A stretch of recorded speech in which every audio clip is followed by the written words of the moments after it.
এখানে যারা বসে আছে লক্ষাধিক মানুষ, আমরা সবার চোখে পানি আসবে না। আজকের আলোচনা শোনার পরে দেখবেন কিছু মানুষের চোখ দিয়ে মনের অজান্তে পানি পড়ছে। ওয়ালা রাব্বিহিম ইয়াতাওয়াক্কালুন, বাড়ি যাওয়ার আগে তারা সিদ্ধান্ত নিয়ে যাবে আজকে থেকে আল্লাহ ছাড়া কারো উপরে ভরসা করব না।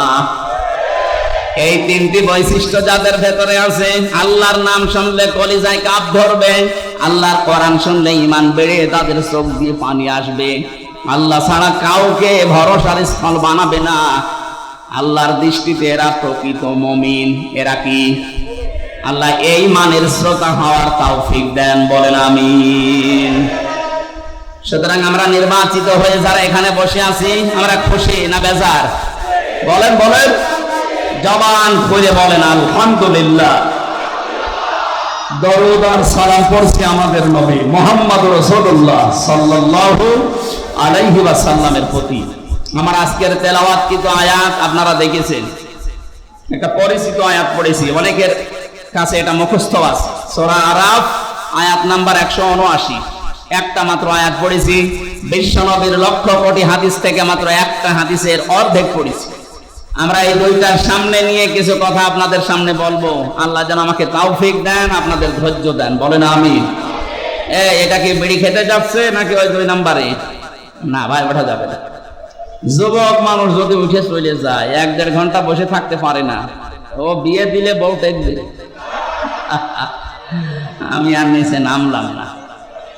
এরপরও যদি কেউ চলে যান, এখানে কিন্তু বহু মেয়ের বাবা বসে আছে। এক কথা বলছে না কেন? আমি নিজেই 3 মেয়ের বাবা। এই যে হোসাইন 2 মেয়ের বাবা, রবিউল 1 মেয়ে। কত মাওলানা বসে আছে দেখেন না, মেয়ে বিয়ে দেবে বলে। আপনি চলে যাবেন মানে? হাজার হাজার মানুষ বসে আছে, মেয়ের বাবার আছে আজকে জামাই সিলেক্ট করবে। এখানে যে 1.5 ঘন্টায় আপনি চলে যান, বলবেন না এর কাছে দিলে আমার মেয়ের জীবন দুনিয়া শেষ। শেষে দেখবেন আপনার আর জীবনে বিয়েই হবে না, কারণ এটা রেকর্ড হচ্ছে। সারা দুনিয়া ছড়িয়ে যাবে যে ওই যে উঠে চলে যাচ্ছে, ওটা আর মনে হয় সমস্যা আছে। আশা করছি আপনি 1 ঘন্টা মতো থাকবেন, না চলে যাবেন? থাকবেন তো? সূরা আরাফে 206টা আয়াত আছে, 14টা রুকু আছে, মাত্র একটা আয়াত পড়েছি। আমরা তাফসীর আকারে কথা বলতে চাই নাকি মাছের কাহিনী শুরু করব? তাফসীর শুনতে রাজি আছেন না? আরাফ এই শব্দের শাব্দিক অর্থ পরিচিত হওয়া। আরাফ মানে কি?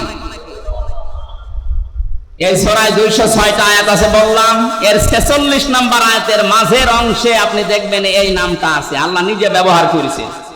ওয়া বাইনাহুমা হিজাব ওয়া আলাল আরাফ। এই যে আরাফ শব্দটা, এখান থেকে এর নামকরণ।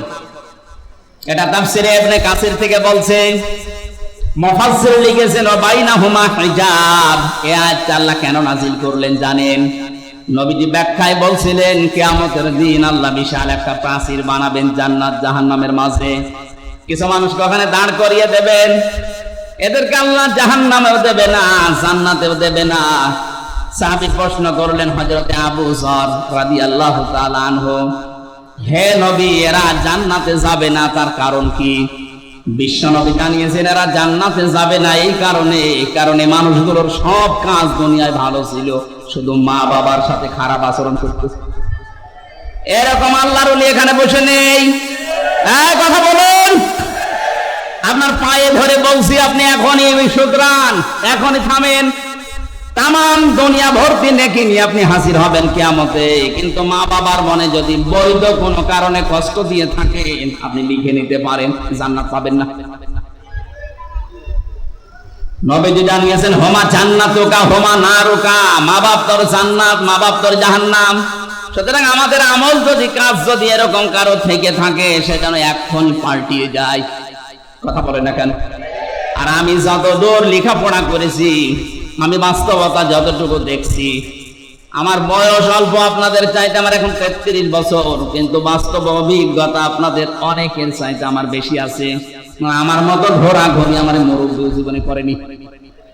আমি যত জায়গায় গেছি, বাংলাদেশ সহ বিশ্বের, মুরব্বী এত বছর বয়স মনে হয় অত জায়গার নামও শোনেনি। আমরা রাতের বেলা চলাফেরা করা মানুষ, রাতের বেলা আমরা দেখি তিনটা জিনিস বেশি দেখা যায় রাস্তায়, একটা বক্তা, একটা কুত্তা আর একটা পুলিশ। এখন পুলিশ একটু কম পাওয়া যাচ্ছে, কিন্তু বক্তা আর কুত্তা পাওয়া যাচ্ছে রাস্তায়। রাত যত বেশি হয় রাস্তায় পাওয়া যায় হয় কুকুর নাই বক্তা। কথা বলছে না কেন? পুলিশের নাম বললে ওরা আবার রাগ করে, হুজুর আপনি কুকুরের সাথে তুলনা দিলেন। আরে ভাই, সে নামে তো আমিও আছি, আমি বক্তার নাম বলিনি। রাতের বেলা তো দেখা এদের সাথেই হয়, তাছাড়া অন্য কেউ তো আর রাত জেগে থাকে না, তারা তো ঘুমিয়ে থাকে। এখানে বাস্তব অভিজ্ঞতায় আমি বলছি, এই দেশের বহু সংসারে আজ সন্তান জাহান্নামী হয়ে আরাফ নামক প্রাচীরে দাঁড় করা অবস্থায় থাকবে এই দেশে তার বউর কারণে। অধিকাংশ বউগুলো তার আচরণের কারণে সন্তান বাধ্য হয় মা বাবার সাথে খারাপ ব্যবহার করতে। বলেন, তিরমিজি শরীফের হাদিস বলছে, হাজারো মেয়ে লোক বসে আছে, মহিলা প্যান্ডেলের এরকম সাইডটা বানিয়েছে এরা, আপনাদের চাইতে সাইড ডবল মহিলা বসে আছে। সম্মানিত মা বোনেরা, আপনি যদি মনে করেন যে আমি জান্নাতের গ্যারান্টি দুনিয়া থেকে নিয়ে যেতে চাই, আমি জান্নাতি হতে চাই, জান্নাতের 8টা দরজায় যেন আমার জন্য খোলা থাকে, তাহলে দুনিয়ায় 5টা কাজ মাস্ট বি আপনাকে করাই লাগবে। 1 নম্বরে নবীজি বলেনি, যা নাজারা ইলাইহা সাররাতুহু, যখন কোন স্বামী তার স্ত্রীর দিকে তাকাবে সে যেন স্বামীকে খুশি করে। নবীজির এই হাদিস আজ বাংলাদেশের 100টা প্রায় 98টা মহিলা মানে না। এক কথা বলেন না কেন?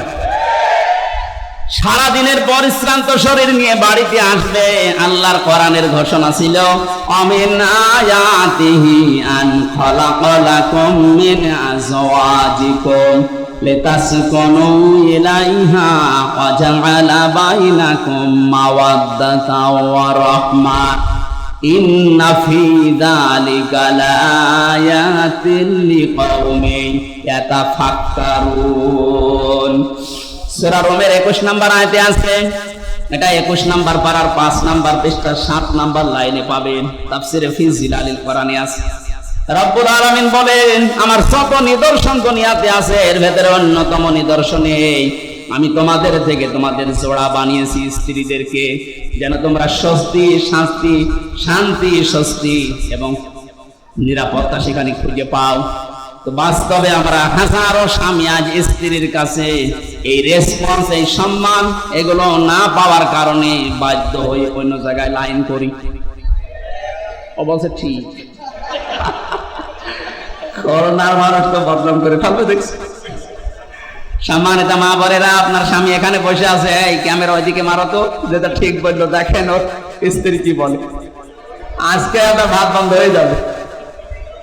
আমার দিকে ধরানো আছে, আমরা কয়েকজন ঝামেলায় আছি, আপনাদের অসুবিধা নেই না। যখন বলেই ফেলেছেন মুখ ফুটে, আমার মনে হয় এরকম কিছু হচ্ছে। স্ত্রীর পক্ষ থেকে এই রেসপন্স, এই আগ্রহ, এই ভালোবাসা, মায়া মহাব্বত না পাওয়ার কারণে আজ পরকীয়া প্রেম দিন দিন বেড়ে যাচ্ছে।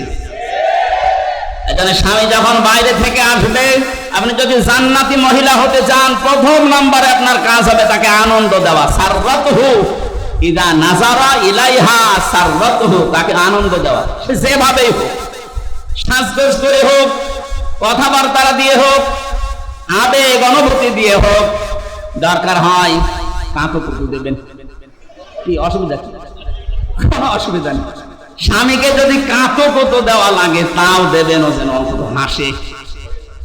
2 নম্বর, ইদা গাবা আনহা হাফিজাতুহু, যখন আপনার স্বামী বাইরে থাকবে ওই সময়টা নিজের শরীর, নিজের সম্ভ্রম, ইজ্জত আপনি হেফাজত করে রাখবেন। দুঃখজনক হলো সত্য যে এখন বিভিন্ন নেতারা ধরা পড়ছে, এদের নাকি রাতের বেলা ঘুম পাড়ানোর জন্য আলাদা মানুষ লাগতো। বলেন নাউজুবিল্লাহ। যারা এদেরকে ঘুম পাড়াতো এরা কারো না কারো বউ। এই কথা বলেন না কেন? আমি নাম ধরি না সহজে, যা দেখতে পাচ্ছি বাধ্য হওয়া লাগছে এদের চরিত্রের বর্ণনা দিতে। একটা মানুষের চরিত্র বলে, নবীজি 3 প্রকার মানুষকে সবচাইতে বেশি লানত দিয়েছেন। তার 1 নম্বরে যারা বুড়ো জেনাখোর। আরে 15.5 বছরে আমার মনে হয় বুড়ো জেনাখোর বেড়ে গিয়েছিল। 75 85 বছর বয়স, শরীর চলে না, বাকিটা বললাম না। কথা বলেন না কেন? এখন বের হচ্ছে না? তারা সম্মানিত মানুষের জন্য তাদের নাম নিলাম না। কি চরিত্র আপনার! চেহারা দেখলে কাকের মতো মনে হয়, অথচ মুখের জেনা, হাতের জেনা, কলবের জেনার বাকি জেনা আমি নাই নাই বললাম। এগুলো সব এখন বের হচ্ছে। কথা বলেন না কেন? যারা আপনাকে ঘুম পাড়িয়ে রাত 12টা, রাত 2টায় বাড়ি যেত, এরা কারো না কারো বউ। বলেন না কেন? এরা কোনদিন জান্নাত পাবে? ইদা গাবা আনহা হাফিজাতুহু, স্বামী যখন থাকবে না নিজেকে আপনি পরিশুদ্ধ করে রাখবেন। এটা জান্নাতি মহিলাদের নিদর্শন। এটা হাজারো মেয়ে লোকের ভেতরে পাওয়া যায় না। স্বামী বাইরে গেলেই উল্টা পাল্টা মোবাইল নাম্বারে কল দিয়ে এমন এমন কথা বলে, সংসার ভেঙে যেতে শেষে বাধ্য হয়। কথা বলে না কেন ভাই? 3 নম্বরে বিশ্ব নবী জানিয়েছেন, ওয়া তুইনু আলা দীনি যাওজাতিহা, তোমার স্বামী যখন বাইরে দিনের কাজ করবে, এই মহিলা নেককার হলে তাকে সাহায্য করবে। আমার মনে হয় যতটুকু আমি দেখেছি, একামতে দিন যারা এদেশে কায়েম করতে চায় তাদের স্ত্রীগুলো অন্তত এটা একটু মেনে চলছে। আর বাকি যেই বলেন, সে পীর হোক আর ক্ষীর হোক আর আলেম হোক, অধিকাংশ যারা একামতে দিনের এই কনসেপ্টটা নিজের ভেতরে আনতে পারে না, তাদের পরিবারে 100% অশান্তি। আপনি খোঁজ খবর নিয়ে দেখবেন। আমি যতটুকু পেয়েছি এটা বললাম। সম্মানিত মা বোন যারা এসেছেন, আপনার স্বামী যদি মানব কল্যাণমূলক কোনো কাজে থাকে, যদি দিনের কাজ করে, দিন প্রচারে, দিন প্রসারে, দিন কায়েমে, যে কাজেই থাকবে, আপনি তাকে খাদিজার মতো সাহায্য করবেন। কথা বলেন না কেন? কিয়ামতের ময়দানে খাদিজাতুল কুবরাকে যেমন জান্নাতের দরজাগুলো ডাকতে থাকবে, আপনাকেও না নিয়ে যাবে না। তার জীবনী পড়লাম গভীর রজনীতে, হযরতে খাদিজাতুল কুবরা রাদিয়াল্লাহু তাআলা আনহা দরজার সাথে হেলান দিয়ে ঘুমিয়ে আছেন। মুহাম্মদ রাসূলুল্লাহ আসলেন, একটা মাত্র ডাক দিয়েছেন, খাদিজা। দরজা খুলে গেছে। ডাক দিয়ে বলে, স্ত্রী, এত রাত হয়ে গেছে, ঘুমাওনি? হযরতে খাদিজা বলে, হে রাসূল, আপনি দিনের দাওয়াত নিয়ে বাইরে থাকেন, 24 ঘন্টা আমি আতঙ্কে থাকি, কাফেররা না জানি কি আপনার উপরে কি করে ফেলে। যতক্ষণ বাড়িতে না আসেন আমার ঘুম হয় না। এরপরও যদি আমার ঘুম লেগে যায়, চিন্তা করি আমি আরামের বিছানায় ঘুমাবো। আপনি দিন প্রসারে, দিন প্রসার করে এসে রাতের বেলা আমাকে ডাক দিতে দিতে হয়রান হয়ে যাবেন, আপনি কষ্ট পাবেন দাঁড়িয়ে থাকতে। এজন্য আমার কষ্ট হলেও আমি এই জানালা দরজার সাথে লাগিয়ে নিজের পিঠকে হেলান দিয়ে ঘুমাই। নবীজি হযরতে খাদিজাকে বুকের ভেতরে জড়িয়ে নিলেন, কপালে গালে চুমা দিলেন, ডাক দিয়ে বললেন, খাদিজা, আগামী দিন থেকে এরকম আর করবা না। খাদিজাতুল কুবরা ওই দিন নবীজিকে বলেছিলেন, হে আমার স্বামী, আমি একটা বিষয়ের গ্যারান্টি চাই। কি বিষয়? কবরে আমাকে যখন রাখা হবে, আমি আপনার মুখ থেকে কবরের বর্ণনা শুনেছি।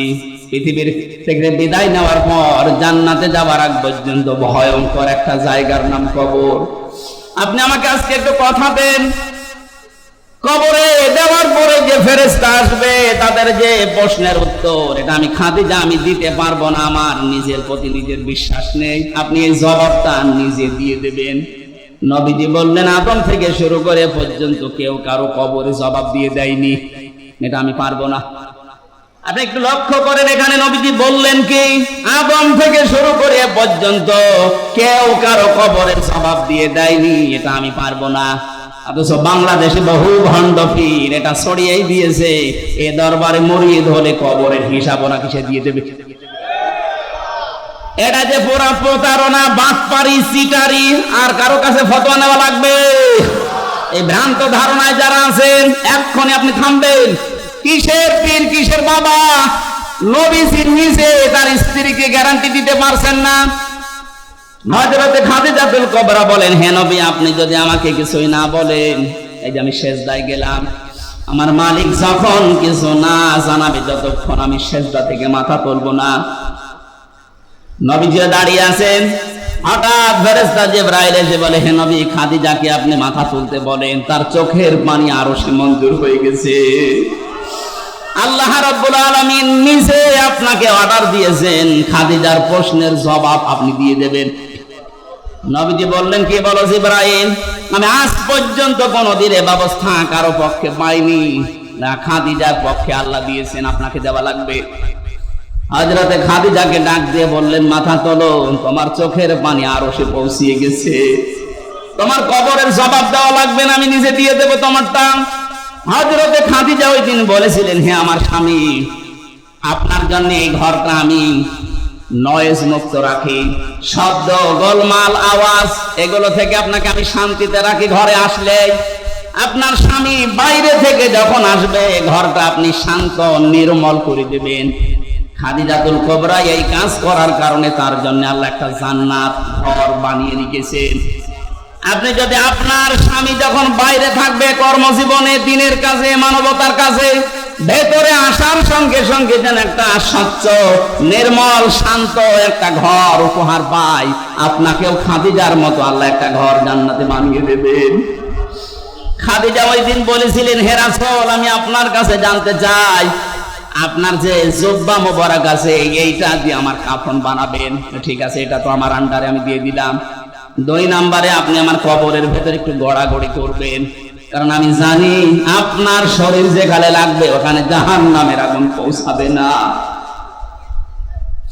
বিশ্বনবী তার ইন্তেকালের পরে 3 দিন পরে দেখা যাচ্ছে খাদিজার ইন্তেকাল হয়ে গেল।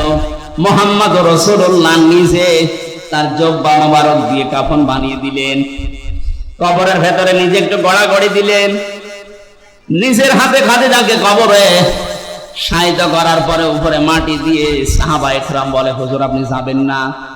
নবীজি বলেন, সাহাবীরা তোমরা চলে যাও, খাদিজার সাথে আমার কিছু কথা দেওয়া আছে। কিছুক্ষণ ফেরেশতা এসে বলে, মার রব্বুকা ওয়া মান নাবিয়্যুকা ওয়া মা দীনুকা।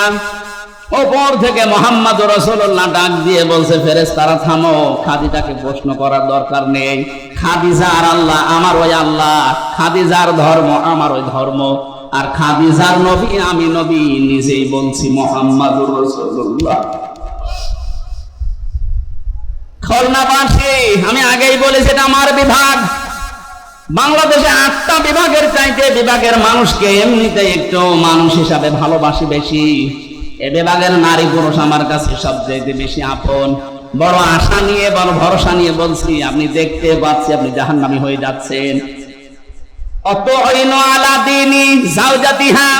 3 নম্বরে নবীজি বললেন, ওই মহিলাকে আল্লাহ জান্নাতে পৌঁছিয়ে দেবে যে মহিলা তার স্বামীকে দ্বীনের পথে চলার জন্য, দ্বীন কায়েমের জন্য সাহায্য করে, উৎসাহ দেয়। অথচ এরকম মহিলা এখন পাওয়া যাচ্ছে না। কথা বলেন ঠিক কিনা? হয়তো আজকেও যশোরে আমার মাহফিল ছিল দিনের বেলায়, জোহরের সময় চৌকাছাতে একটা মেয়ে ফতোয়া দিয়েছে, প্রশ্ন দিয়েছে যে নারী পুরুষের একামতে দ্বীনের কাজ করা লাগবে। কোথায় আছে? কোথায় আছে মানে সূরা তাওবার 71 নম্বর আয়াত তার দলিল। নারী হোক আর পুরুষ হোক, যে যেই স্থানে আছে ওখান থেকে একামতে দ্বীনের কাজ করা নামাজ রোজার মতো ফরজ, বরং তার চাইতেও বড় ফরজ। একামতে দ্বীন কায়েম করতে গিয়ে নবীজি নামাজ ছেড়ে দিয়েছিলেন 4 ওয়াক্ত, রোজা ছেড়ে দিয়েছিলেন বদরের 17 রমজান। এক কথা বলছেন না কেন? দ্বীন কায়েমের জন্য নবীজি যদি নামাজ ছেড়ে দিতে পারেন, কাজা করতে পারেন, রোজা ছেড়ে দিতে পারেন, তাহলে নামাজ রোজার চাইতে এটা আপনার জীবনে আরো গুরুত্বপূর্ণ কাজ। এটা শুধু নারীর জন্য, পুরুষের জন্য না। ওয়াল মুমিনুনা ওয়াল মুমিনাতু বা'দুহুম আউলিয়াউ বা'দ। এখানে মুমিন নারী, মুমিন পুরুষ দুইজনের কথাই আছে। সুতরাং যারা নিজের স্বামীকে ইসলাম কায়েমের জন্য আপনি উদ্বুদ্ধ করবেন, সাহায্য করবেন, ছাড় দেবেন, তাকে সময় দিয়ে দেবেন, আল্লাহ আপনার জান্নাতের 8টা দরজা নিজে খুলে রাখবে। বলেন সুবহানাল্লাহ। 5 না 4 নম্বরে, স্বামী যতক্ষণ বাইরে থাকবে স্বামীর সম্পদ এবং স্বামীর সন্তান আপনি হেফাজত করে রাখবেন। আজ হাজারো মেয়ে লোক স্বামী বাড়ি থাকে না, সন্তানের হাতে মোবাইলটা দিয়ে উনি সারাদিন নিজে সিরিয়াল দেখতেছে। না, এরকম মহিলা আমরা চাই না। আমরা চাই খাদিজাতুল কুবরার মতো, যিনি ফাতেমা তৈরি করবে। কথা বলুন। যিনি উম্মে কুলসুম তৈরি করবে, যিনি রুকাইয়া তৈরি করবে, এরকম মা আমরা ঘরে ঘরে দেখতে চাই। কথা বলেন ঠিক কিনা? 5 নাম্বার, ওই মহিলার জন্য আল্লাহ জান্নাতের দরজা খোলা রাখবেন যেই মহিলা স্বামী যেটা পছন্দ করে ওটা যদি জায়েজ হয়, সে নিজে ওইটা পছন্দ করবে। এটা আসলে 100টার 98টা পরিবারে আমরা পাচ্ছি না।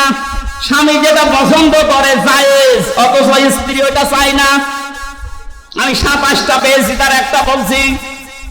আমি সহ যত স্বামী এখানে বসে আছে, প্রত্যেকটা স্বামী পছন্দ করে এবং চায় যে বিয়ের পরে যেন আমার মা বাবা আমার সাথে থাকে। কথা বলে না কেন? 100টার 98টা পরিবারে এটা চাই না। এই মেয়েটা চাই না, শুধু এর দোষ না, এই মেয়েটাকে কান পড়া দেয় ওর মা আর ওর বড় বোন। ওখান থেকে খালি বারবার ফতোয়া দেয়, আর কতদিন থাকবি, তাড়াতাড়ি আলাদা হ। সম্মানিত মা বোনেরা, আপনার মা আপনার বড় বোন যদি আপনাকে জান্নাতে যাওয়ার প্রতিবন্ধকতা সৃষ্টি করে, এরকম মা আর বাবার কথা মানা। আরো জোরে বলেন। এটা আরাফ নামক যে প্রাচীরের উপরে আপনি দাঁড়িয়ে আছেন, এই হাদিসের ব্যাখ্যা বলতে গিয়ে আমি হাদিসটা নিয়ে আসলাম। বিশ্ব নবী জানিয়েছেন তাদেরকে আল্লাহ জান্নাতে দিচ্ছে না, কারণ তারা মা বাবার হক আদায় করেনি। দ্বিতীয় নম্বর, নবীজি বললেন ওদেরকে জাহান্নামে আল্লাহ দেবে না। সাহাবী প্রশ্ন করলেন হযরতে আবু যর গিফারী রাদিয়াল্লাহু তাআলা আনহু, হে নবী এদেরকে জান্নাতে দিচ্ছে না বুঝলাম, জাহান্নামে দেবে কেন? এখন বিশ্ব নবী বলেন এই মানুষগুলো দুনিয়ায় আর যাই করুক, একামতে দিনকে কায়েম করার জন্য সর্বাত্মক চেষ্টা চালিয়েছে, এই কারণে আল্লাহ তাদেরকে জাহান্নামে দেবে না।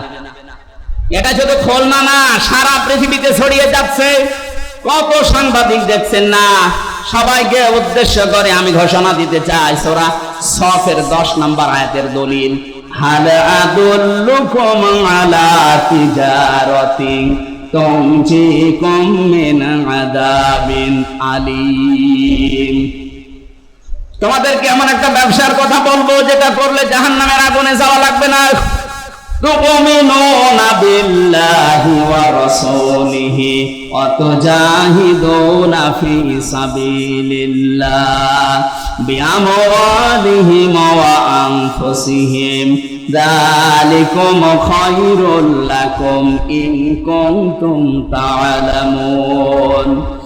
আল্লাহর প্রতি ঈমান আনার পরে, রাসূলের প্রতি ঈমান আনার পরে, এই দুইটাকে সামনে নিয়ে তাদের বিধান জমিনে কায়েম করার জন্য জান আর মাল দিয়ে যারা জিহাদ করবে, তাদেরকে আল্লাহ জাহান্নামে দেবে না।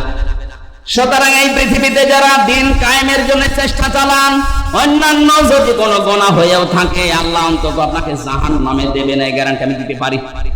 জাহান্নামে যাবেন না, কিন্তু জান্নাতে যেতেও পারছেন না মা বাবার হক আদায় না করার কারণে। কথা বলেন না কেন? হাদিসের শেষে আমি আর পাইনি যে নবীজি আর জানাননি যে তারা যাবে কোথায়। খুলনাবাসী জান্নাতেও যেতে পারছেন না মা বাবার হক আদায় না করার কারণে, জাহান্নামও আল্লাহ দেখছেন না একামতে দিনের দায়িত্ব পালন করার কারণে। যদি ওই আরাফ নামক প্রাচীরের উপরে দাঁড়িয়ে থাকা লাগে, কি হবে বলেন তো? ওই রকম জীবন আমরা চাই? বলেন বলেন। এই আরাফ নামক সূরা থেকে একটা মাত্র আয়াত পড়েছি, 206টা আয়াত এখানে আছে, 179 নাম্বার আয়াত। আমার আজকের আলোচনার বিষয় বিবেক। কি বললাম? আরো জোরে। বিবেককে যদি সত্যি কেউ কাজে লাগাতে পারে, জীবনেও সে রাস্তা হারাবে না, সে রাস্তা পাবে। আজকে আমরা অনেকে রাস্তা হারিয়ে ফেলেছি বিবেককে কাজে না লাগার কারণে। দেখেন তো আল্লাহ কি জানিয়েছেন, ওয়ালাকাদ জারানা লিজাহান্নামা কাসীরাম মিনাল জিন্নি ওয়াল ইনস। আল্লাহ কথা শুরু করার আগে তাকিদ দিচ্ছেন।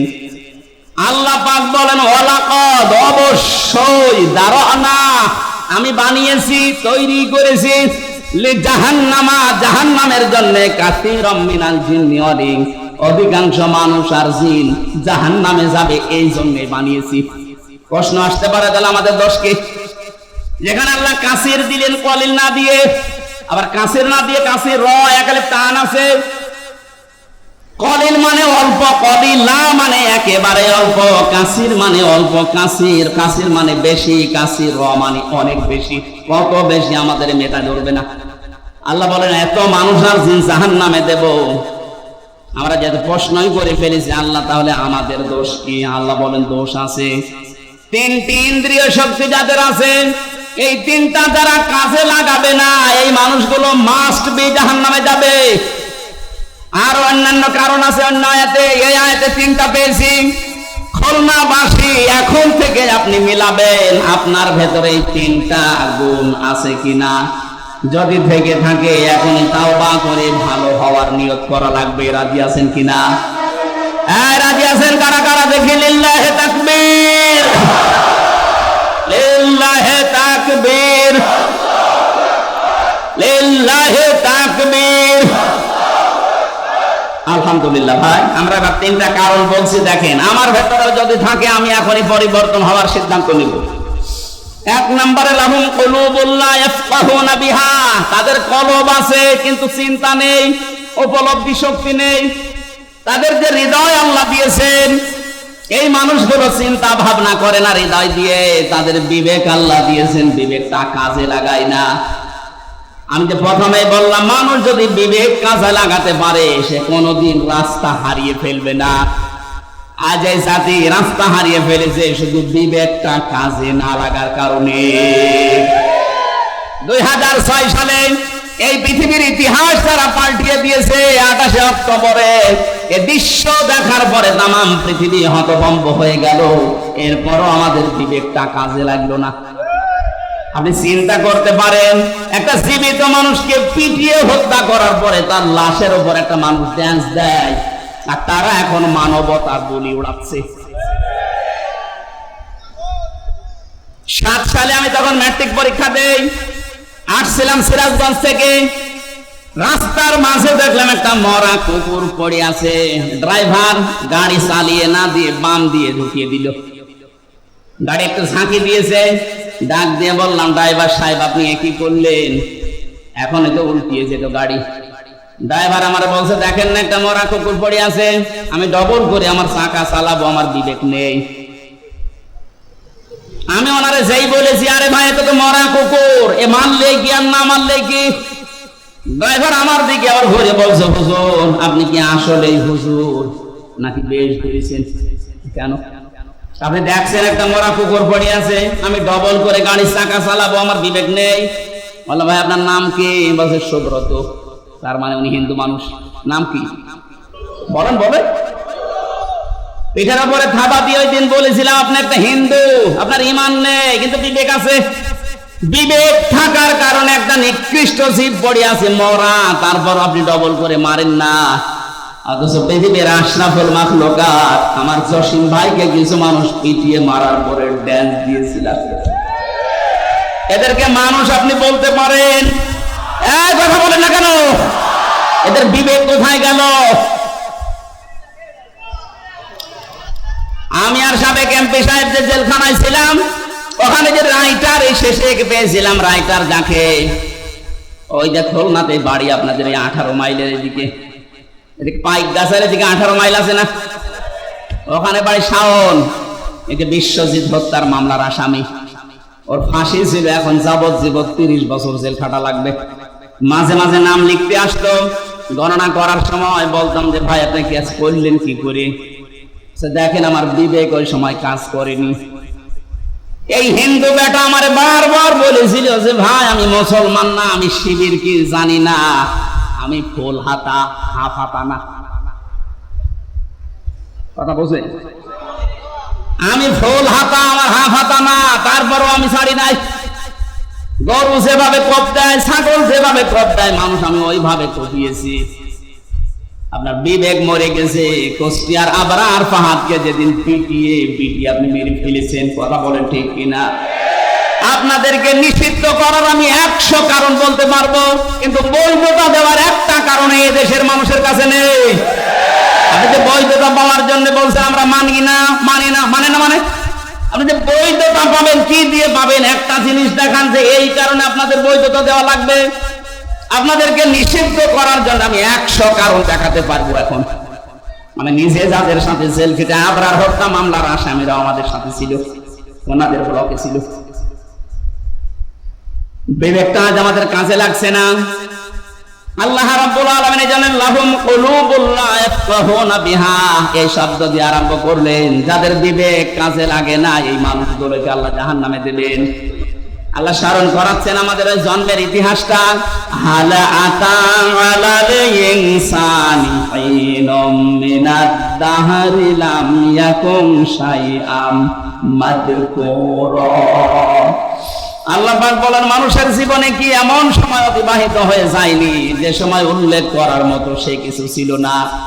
আমাকে যদি আল্লাহ বলে, হামজা নেই থেকে তোকে আমি এ পর্যন্ত বসিয়েছি, এর মাঝে তোর মা বাবা শুধু বিছানায় ছিল, বাকি যা করার কে করেছে বলেন?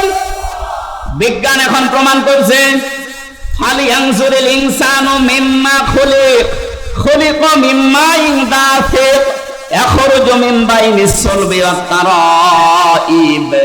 এই যে সুলবুন আর তারাইব, এই শব্দ দুইটা নিয়ে বাবার স্ফলিঙ্গ দিয়ে দ্রুত গতিতে যে পানিটা বের হয়ে মায়ের রান রেহেমের ভেতরে জমা হয়, বিজ্ঞান জানিয়েছে চুল, রক্ত, গোশত আর চর্বি এগুলো আল্লাহ তৈরি করেন।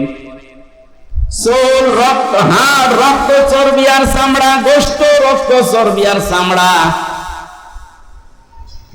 চার আটটা জিনিস যখন এক হয়ে যায়, আল্লাহ বলেন মানুষ তৈরি হওয়ার জন্য 13টা জিনিস লাগবে, বাকি 5টা আমি আল্লাহ আমার রব নামের কারণে তোকে নিজে দান করেছি।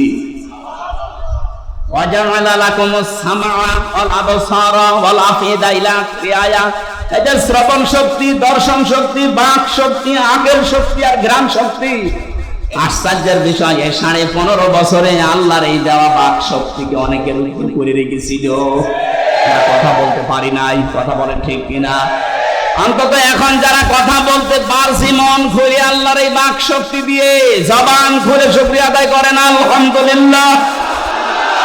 আরো জোরে বলেন আলহামদুলিল্লাহ।